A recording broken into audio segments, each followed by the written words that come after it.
Selamat pagi dan salam sejahtera saya ucapkan kepada semua pelajar pengajian moral. Mudah-mudahan kamu dalam keadaan sehat dimanapun kamu berada pada saat ini. Baiklah, pada pagi ini kita akan belajar pengajian moral dengan saya, Dr. Arwan Sahbin Kirin, dari Pusat Pengajian Umum dan Kokurikulum.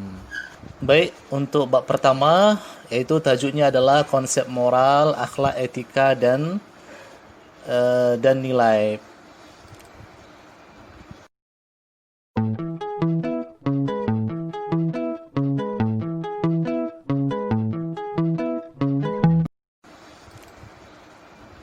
Seterusnya adalah definisi. Yang pertama adalah definisi moral. Moral itu berasal daripada perkataan Latin yaitu moralis, artinya adalah hubungan antara sesama manusia. Moral juga merujuk kepada tingkah laku atau amalan atau perbuatan seseorang yang dia perlihatkan secara zahir ke permukaan, sehingga apa yang kita lihat daripada luaran daripada seseorang tersebut, maka itu dipanggil daripada moral, sama ada dia perbuatan baik yang dinampakkan ataupun perbuatan yang tidak baik. Yang kedua pula adalah akhlak. Akhlak itu berasal daripada bahasa Arab yang artinya adalah khuluq, ataupun yang berasal daripada bahasa Arab yaitu khuluq ataupun tabiat, ataupun juga dipanggil sebagai budi pekerti ataupun tingkah laku dan perangai. Akhlak itu adalah bermaksud nilai-nilai murni yang terdapat dari perdalaman seseorang sehingga dia munculkan ke permukaan tanpa perlu dia berfikir untuk melakukan perbuatan tersebut. Dan kita boleh nampak di sini ada perbezaan di antara moral dengan akhlak. Kalau akhlak itu bersumber dari perdalaman seseorang, sedangkan kalau moral itu adalah daripada luaran dia. Walaupun kadangkala orang itu nampak baik di luar, belum tentu dari dalaman dia baik. Begitu pula sebaliknya. Sedangkan yang ketiga adalah etika ataupun nilai. Etika itu berasal daripada perkataan Grek, yaitu ethos, yang merujuk kepada perlakuan seseorang. Etika itu merupakan suatu disiplin atau peraturan yang menentukan sama ada sesuatu itu baik ataupun buruk. Maka dalam segala sesuatu tindakan atau perbuatan kita akan dilihat daripada etika. Baik itu etika kita ketika belajar, etika di rumah, ataupun etika di sekolah, etika di tempat kerja, etika di hospital, dan sebagainya. Ketika tiga ini ada hubungan kait di antara satu sama lain, maka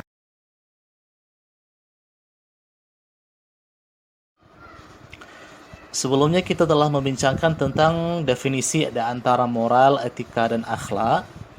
Maka sekarang kita lihat pula perbezaan antara moral, etika, dan akhlak tersebut.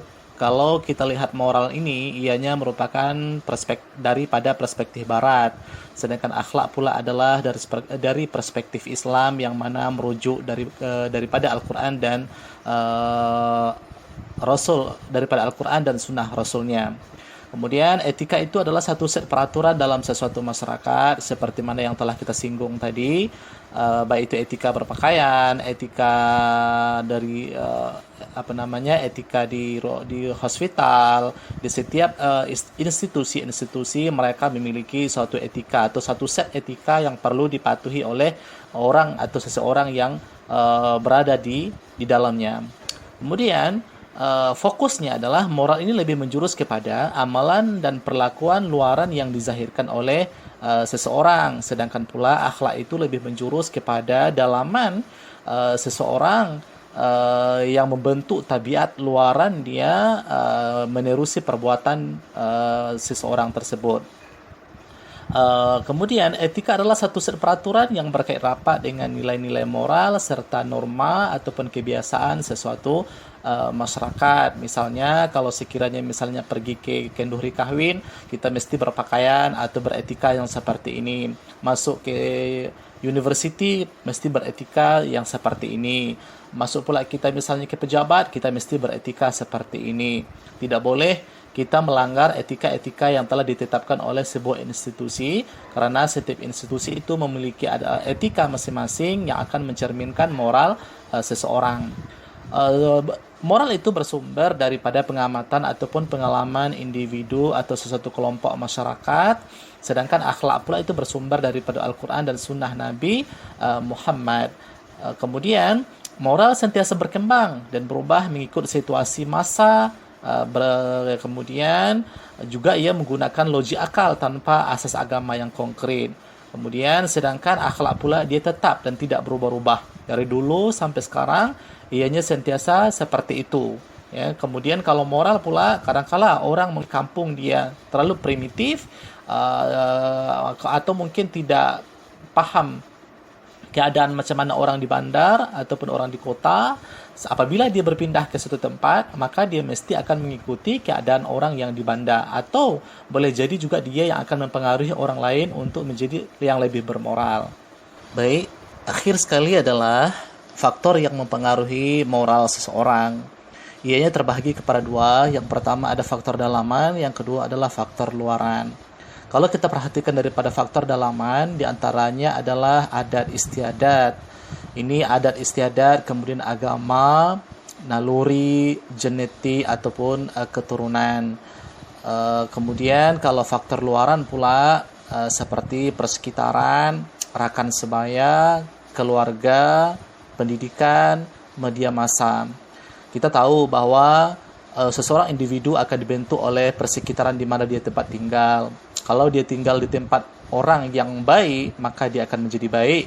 Tapi kalau sekiranya dia tinggal di tempat yang hiruk pikuk, maka sedikit banyaknya juga akan mempengaruhi tindakan ataupun moral seseorang. Begitu juga dengan rakan sebaya beliau. Kalau sekadanya dia berkawan dengan orang yang baik, maka dia akan jadi baik. Banyak orang yang awalnya baik, tapi karena berkawan dengan yang tidak baik, akhirnya terjerumus dengan perbuatan-perbuatan yang tidak bermoral. Keluarga juga mempengaruhi. Misalnya dalam keluarga itu sering terjadi keributan, sering terjadi pertengkaran, maka akan mempengaruhi juga jiwa anak yang tinggal dalam keluarga tersebut. Pendidikan juga sama. Pendidikan seseorang itu akan mencerminkan moral dia. Semakin tinggi pendidikan dia, maka semakin nampak apakah dia itu bermoral ke tidak. Walaupun kadang-kala banyak kita lihat orang yang berpendidikan tinggi tetapi tidak bermoral, itu bukan disalahkan daripada pendidikannya. Boleh jadi dia sendiri yang tidak berpahaman tentang apa yang telah dituntut atau